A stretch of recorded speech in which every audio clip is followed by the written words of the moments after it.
Black Tower. I'm your host, your guide, your brother, Sorcerer Armonisul. Alright, so I'm going to do a shout out to my brothers at the Black Tower and to all of you out there watching this video. This is a video, more or less, it's dedicated to William Hill, Dark Hill 32. Any of y'all know his channel or anything like that?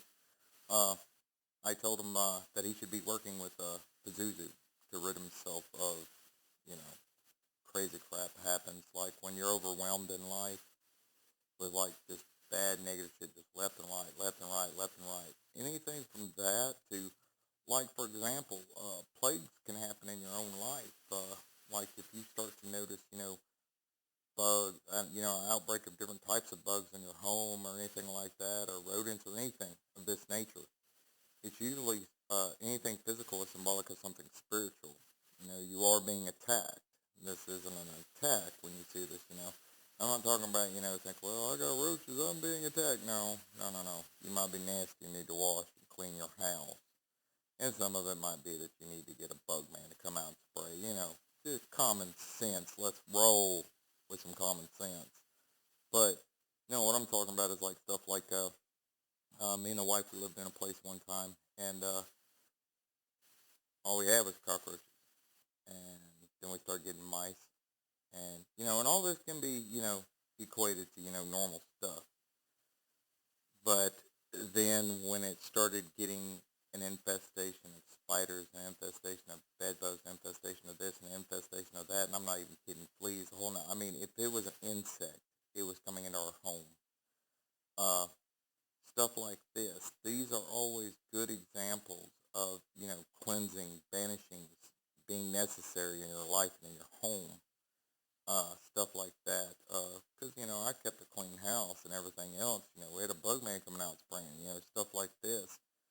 And these things continued and continued and continued.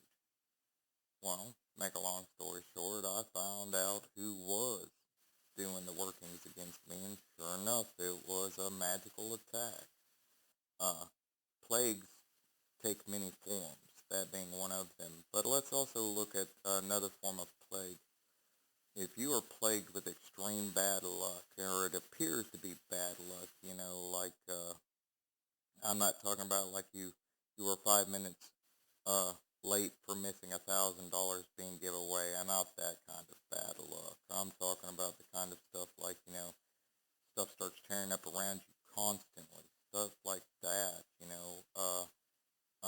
just randomly being encountered by violent, rage-filled people. Some of it can be attributed to needing to cleanse and purify your aura and yourself. And then sometimes these are attacks. These are magical attacks, It happens. With that being said and done,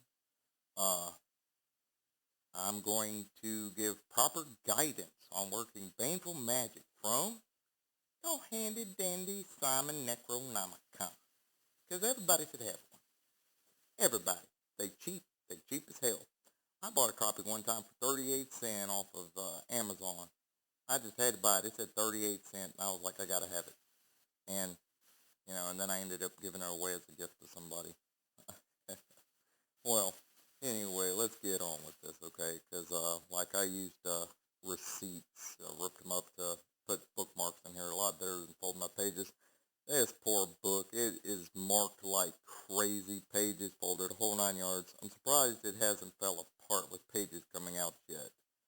But my first edition original copy, I keep it put up on the shelf, which that's neither here nor there.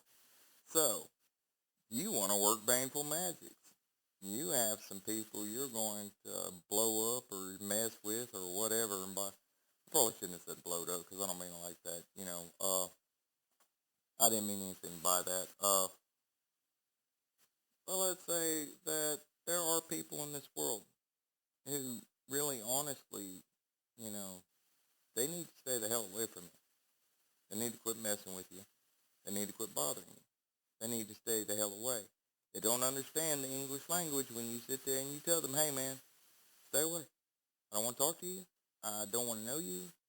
Anything like that. And for that, we're going to teach you a few things. Okay, so how do we properly work baneful magic from the Simon Necronomicon. The Necronomicon.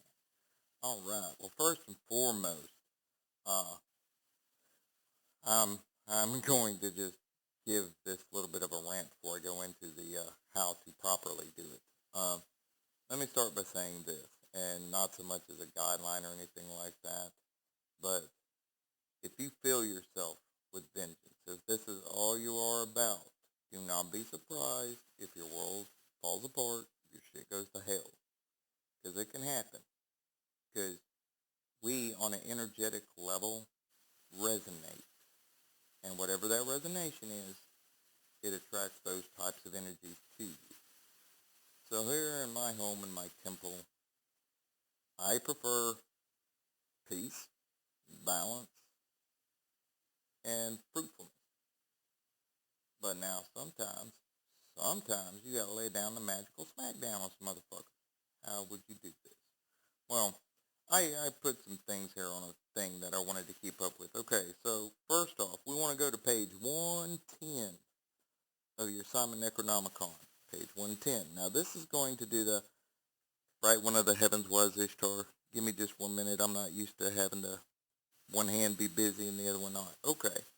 It's called the preliminary purification invocation, or the pre-ritual purification. You're going to want to do this. Bright one of the heavens was Ishtar, mistress of the gods, whose yes is truly yes. Proud one among the gods, whose command is supreme, mistress of heaven and earth, who rules in all places. Ishtar, it's your name, all heads are bowed down. I, put your magical name, son of, and then whatever your patron deities are, have bowed down before you. May my body be purified like lapis lazuli. May my face be bright like alabaster, like shining silver and reddish gold. May not be dull. Do this at each one of the 7 chakras, okay? Stand facing north or east. Well, actually east, excuse me. Face east when doing this. I face north, but I face north for a whole nother reason. But for purification of doing baneful magic and stuff, I will face east because that's the direction of the rising sun. Alright? So you want to do this at all 7 of the chakras facing east because this represents clearance and balance. Well, check that so that your intentions are clear and pure. Alright? Now then, you're going to want to turn to page 205. 205 begins what's it called? The second testimony in the Mad Arab. There you go. I know I'd spit it out. So you want to do that. Napar Aradu Kula, Kash Lagash Shurapak Selah. Now, you want to do that day living rising sun coming all the way down. And down to the what God have I offended, what God, what goddess, so forth and so on. Come down, may the heart of my God, and all this. On page 206, it ends at, may the heart of the unknown goddess return to its place for me. Now, I always end a prayer like that with Salah. Amen, whatever you want to. So mote it be if you just feel like it, or blessed be, or whatever. Just choose the closing of the prayer in any language that you prefer. It's not important what, just that you do this. Now, this invokes the Apkalu, and I'm not going to get off into too much length of what the Apkalu or anything else like that, but they were beings that came from the stars, the fishmen of ancient lore and myth and history. They came from the stars that aided mankind. Now, let's get on to the fun stuff. Baneful beings. Wow. Alright. Now, it's important that I tell you that if you're going to be doing baneful magics, you need to do this during the waning phase of the moon. So from full to dark, like the phase we're in now, is perfect. Do it any time during the waning of the moon, okay?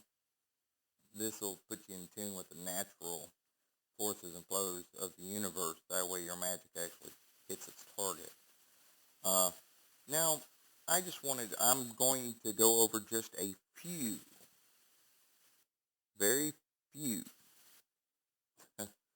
of the 50 names of Marduk. And then some of these, I like the way William refers to them as the assassins. You have Surum, Segurum, Zorum, and Zagurum. Now, those are pretty cool, but how would you work with something like that? Because anybody with any experience of working with those particular beings, and there are a few more, who will go out and harm things. Here's a general rule. If in the description of it says it harms or will cause harm or anything like this, you need to be aware of the fact that there is a cost. Now, having played the role of the exorcist more times than I can count, for years I can't even remember. Hell, I still play the exorcist sometimes in my own personal life. There are rules that you need to be aware of when dealing with baneful spirits, okay? We burn incense and offering to the gods, okay?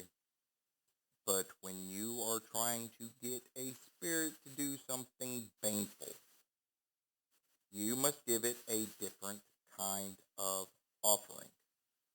Now, what I do for these spirits here, because, man, the last thing you want is to have a chance of losing your life in a car accident or something crazy, because I'm telling you, these spirits, they collect their price. So it's always best, go ahead and have the price in mind. Go buy the offering and go ahead and give it to them. Now, what is the offering? Well, I use steak, raw steak. I go to the store, I buy a small steak, and it's about so big, about 2 inches wide, 2 inches tall. Cut it with a knife, with a meat scissors, got it, whatever. This is going to be the offering to these beings, to these deities. Now, when you're doing the calling unto them, make sure that you offer them the bloody meat as an offering. In the ancient of days, they would throw raw meat from animals or whatever up into the fire so that it was consumed and the beings got their offering. There's a big difference when you're talking about the 50 powers of Marduk, okay? These beings, you will not be throwing this bloody meat on no fire. You're going to be burying it in the earth when you get done. So what you do is you do your calling. Zikia Kampa, Ziana Kampa, Zidingia, Kia Kampa, Zidingia, Ana Kampa. Come to me, O thou spirit, blah, blah, blah, by the power word, blah, blah, blah, and hear my urgent prayer and plea. You will then say, I offer unto thee this bloody steak as an offering. Okay? This automatically directs the attention of the spirit to its offering. That way its price is paid. That way it don't come back on you. You will then continue with the visualization of seeing your end goal being attained. Create your petition in words, however you want to, of what you want done. Now, the important thing is if this is not cold, if it's fresh, you want it to be smelly. That's the trick, okay? And the reason why, and I have to go back to working Michael W. Ford's workings with Armin, where it talks about, in couch I summon thee. And couch just means filth, okay? Because you're working with spirits that do things physically and cause harm and all this other stuff. And so their offerings are equally as disdainful, okay? So, like, you went and got this steak from the store and you went and, you cut it out. Go ahead and put it in an offering bowl or offering plate, whatever you're going to be offering on your altar, okay? That way it's had time to hit room temperature, and blood starts to smell after a while.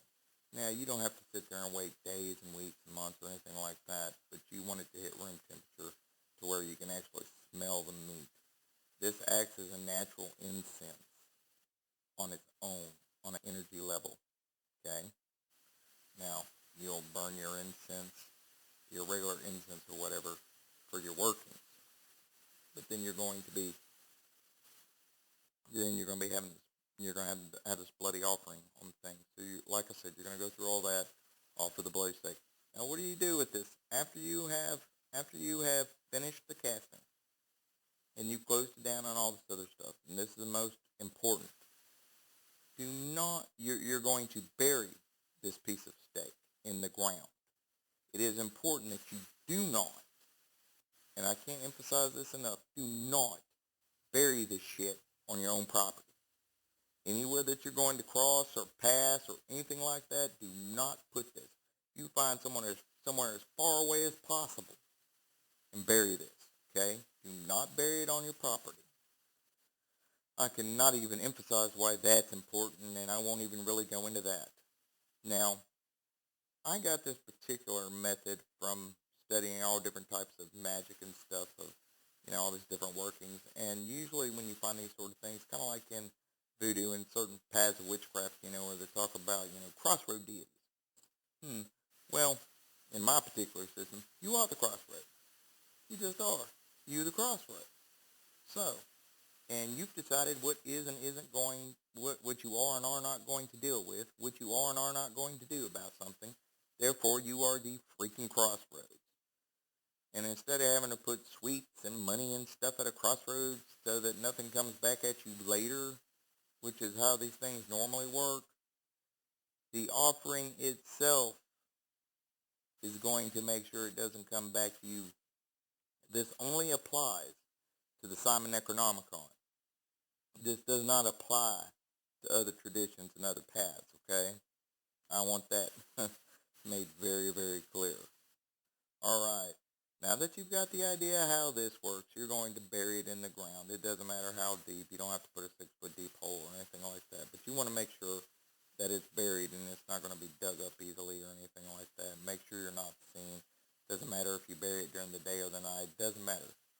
But the important thing is that after you've offered it as an offering for it, to quickly, as soon as you possibly can, go and take it to where it's going to be buried. Sorry about that. Hands. Freaking arthritis, man. That's wonderful. Alright, now then. I'm going to go now into how you would work with Pazuzu. Pazuzu is going to be a bit different. You're not going to offer bloody meat to Pazuzu. This gets fun. Fun. Now, anything, by the way, anything I explain or tell on here, they're things I've done. Things I have actual experience with. This isn't some armchair theorist thing. I didn't just like, I wonder what will happen. I'll tell them how to do this and do that and see what happens. No, God's no. God, no. Hell no. Alright, so let us turn to page 188 and 189 of the Simon Necronomicon. You're going to see two seals, one of Humwawa and of Pazuzu. Now they're brothers, and where one appears, the other appears. It's just how this works. What are you going to need? You are going to need an egg. One egg from the store. Oh yeah. So, I don't care if you have to buy a dozen eggs. I don't care if you find one of those little 6-packs. Whatever. It can't be liquid eggs or anything like that, because you're not going to be cooking it. You need an egg. Now, you get to do some arts and crafts now. Okay. You're going to paint the egg solid black. Solid black. And you're going to let it dry. Now, when it dries, you're going to be on the bottom of the egg, starting from the center, rolling around the bottom till it's coming up. You're going to be drawing the seal of Humwawa. Because most people don't know this, but Humwawa isn't just a being over the cedar woods. Humwawa actually represents a maze path. Holy crap, because if you look at a seal, you'll see it does kind of look like a maze. Well, guess what? It is a maze. And later on, when you start to work with the old ones, and I go to teaching how that's done, guess what? We're going to be employing the maze of Humwawa. Oh, yeah. So you're going to draw that on there, okay, on the bottom of the egg, the center of the seal, And as you're drawing it, you're going to be going along the bottom of it till it's coming up around the sides, okay? So it'll be coming up. Now, you're going to be doing this in white paint, by the way. I don't know if I said that. Okay. Now, above it, you're going to draw these seals to the best of your ability in white paint as well. These seal of Pazuzu. Oh, yeah. Now, after you've painted this, and this is dried, take a clear coat. I don't care if it's clear nail polish. I don't care. I really don't. Sealant spray in a can, whatever. Going to spray it to where it's hard. And with clear coat, and it can be seen through it. Okay? Now then, this egg is going to become the embodiment of everything that is plaguing you, of everything that is assaulting you, all these bad lucks, everything. You're going to be visualizing it as being pulled and drawn into the egg itself. Now let me explain to you the symbolism behind the egg. Most beings, old beings, especially ones like this right here, Pazuzu was the scapegoat. Okay? He was the one that they gave a black goat to and set it way out in the middle so that he would pass over a city. Well, let me go a little bit more in detail than that. As an exorcist, and someone who has shit tons of experience with this, personal experience, scary experience, there are some spirits that do not go away. They require a living host. Let me emphasize that. Let me say it one more time. There are some baneful spirits that require a living host. Now, because we're not going to be using animals, an egg is the closest thing. It's an unborn baby chicken, right?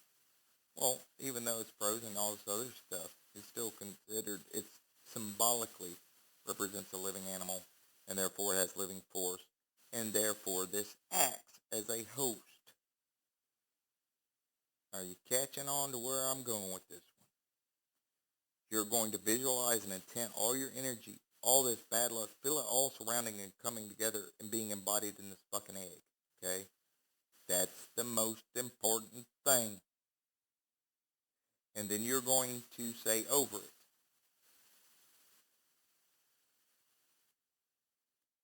great and mighty Pazuzu, Lord of fever and plague, grinning angel of the four quarters, hear my plea. I offer this living sacrifice unto you to remove from me all plagues, all fevers, and all loss. Let it be. Now, one thing I forgot, now I kind of left out, because Humwala is over the cedars and stuff, you want to be burning cedar incense, cedar oil, whatever, okay, during the time of this, okay? You're going to pass the egg through it 8 times. 8 times is because there are 8 areas between on the maze of Humwala, okay? So you're going to pass it through it 8 times, counterclockwise. If you get it wrong, that's fine. Just make sure you go back and do it counterclockwise, okay? Now, with this being said and done, once again, not on your property, as far away as possible. But you're not going to be planting this in the ground at all. You're going to be setting it on top of the ground, preferably next to a tree, somewhere where wild animals pass. Here's why. Wild animals will eat it, and then they will become possessed by the spirit, which is what the scapegoat concept was all about in ancient times, was a host for the evil spirits to abide in. You remember the story in the Bible where it's talking about the herd of swine when, the demon was being cast out of that crazy guy who was living in who was living around the graves and stuff. And it says, oh, you must give us somewhere to go. And he says, go over there, and those herd of swine, and swine ran off the cliff into the water and drowned themselves. Living host, living host, living host, living host. Okay? Because no matter how rotten or bad the egg is, I promise you, there's going to be a possum or something that will get into it, that will eat it. Okay? They will then take into themselves these evil spirits, this other stuff, okay? And this is the living host. This is how living host works in baneful magics and in exorcisms and things. These are techniques and things that are not taught. These are things that are, I don't know of anybody that explains this shit in videos. But there are some beings, they must have a host, a living host. You're temporarily putting in something that other animals will eat, okay? And then they themselves will become the living host. This is why it's so important you keep it as far away from you as possible. Far out. I don't care if miles. I don't care if it's hot as crazy and you're like, I got to do something with this. You don't want it down your property. You want to take it as far away as possible, somewhere where humans won't mess with it, because oh, they'll get humans too, let me tell you. They don't care. These spirits, these energies, these entities, they don't care.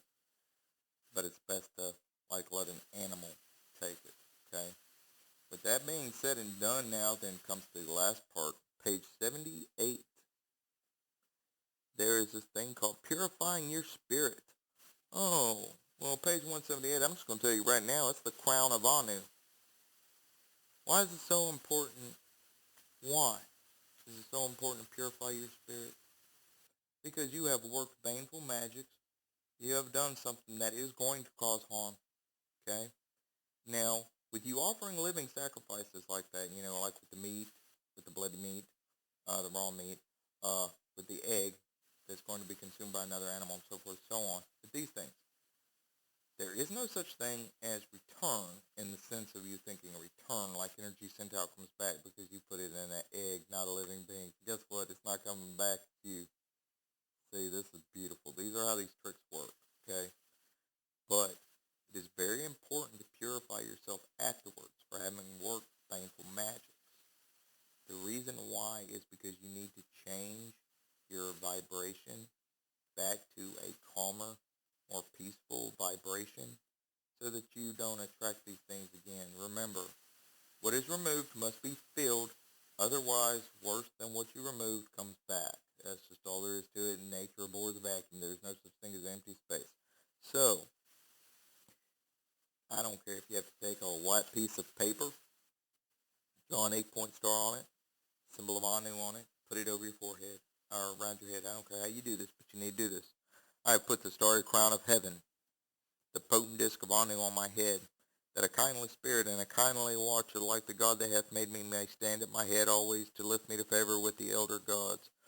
Uduhur, Allahur, Gedemhur, Malakur, Maskamhur, Dingirhur, no evil spirit, no evil demon, no evil god, no evil fiend, no hag demon, no flesh-eating demon, no thieving demon, no shadow of the night, no shell of the night, no mistress of the demon, no offspring of the demon, no evil spell, no enchantment, no sorcery, no evil in the world or under it or over the world or inside the world may seize me here.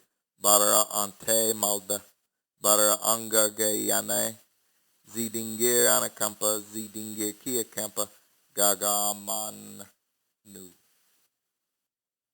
It's important to say that with power. Now, you can say that 8 times if you want, but usually once does the trick, okay? With that being said and done, peace, blessings, power. Till next time.